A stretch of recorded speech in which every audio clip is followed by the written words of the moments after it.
Yo! Trolling Ciné repart avec plein de nouveaux films à explorer, et pour bien commencer l'année, parlons d'un film que les gens en général adorent, Into the Wild.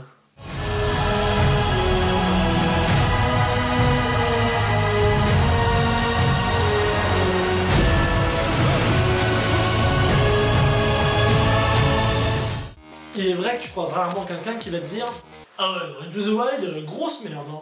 Alors, tout est acheté, hein. Franchement, à la limite du nanar. » En fait, le film fait rêver puisqu'il raconte la vie que 99% d'entre nous n'auront jamais. Partir faire sa vie avec un sac sur le dos pour vivre en communion avec la nature. Alors que l'on sait pertinemment que l'on préfère avoir un job, gagner de l'argent, aller au ciné, s'acheter des livres, des DVD, faire la fête, avoir une maison et obtenir un iPhone 5 pour jouer à des applications trop cool.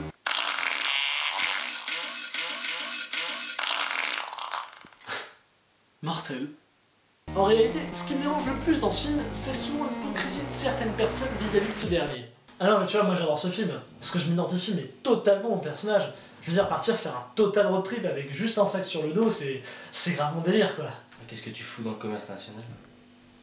Et Et suite à cette question, les gens ont plus ou moins souvent la même réponse. Non mais tu vois, c'est pour avoir un bagage d'études. Parce que comme ça, quand je reviens, bah, j'ai peut-être possibilité d'avoir un taf et je suis pas sans rien quoi, c'est...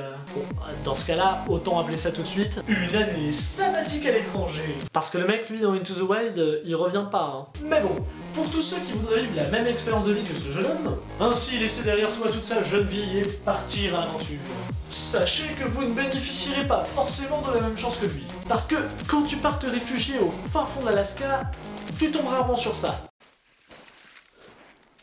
Un camping-car abandonné avec poêle à bois et un bon lit bien douillet.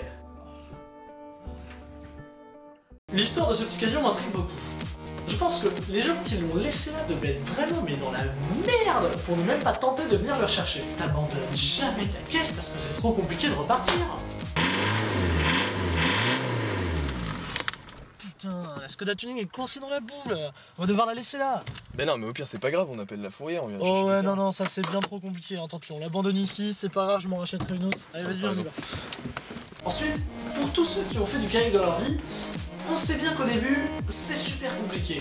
D'ailleurs, la première fois, tu comprends rien. Le simple fait de monter dessus, tu manques de tomber à l'eau.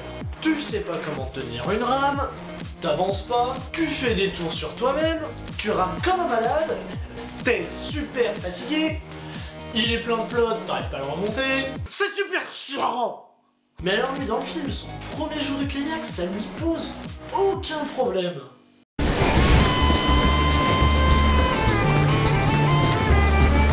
Donc là, soit tu dis respect, soit tu dis bravo à la magie du cinéma. Enfin, pour ceux qui voudraient traverser les frontières, en particulier celle du Mexique comme présenté dans le film,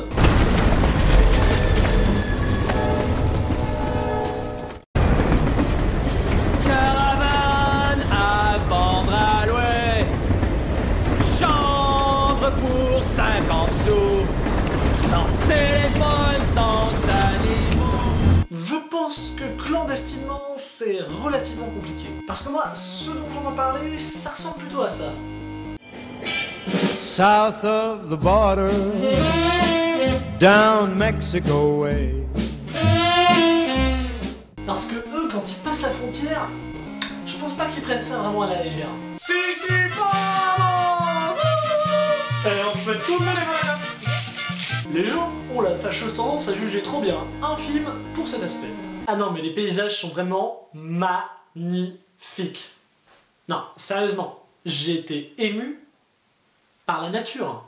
Mais les gens s'attendent à quoi? Le type réalise un film où la nature a la place la plus importante, il tourne en Alaska, dans des canyons, dans une forêt de séquoia. Déjà, humainement, c'est impossible de réagir comme ça. Oh mon dieu, mais c'est moche!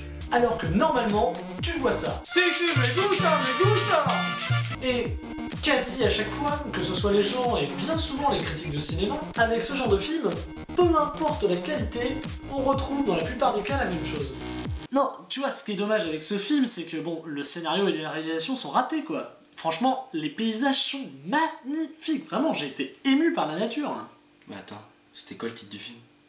Découvrez le nouveau chef-d'œuvre de Clément Pierre.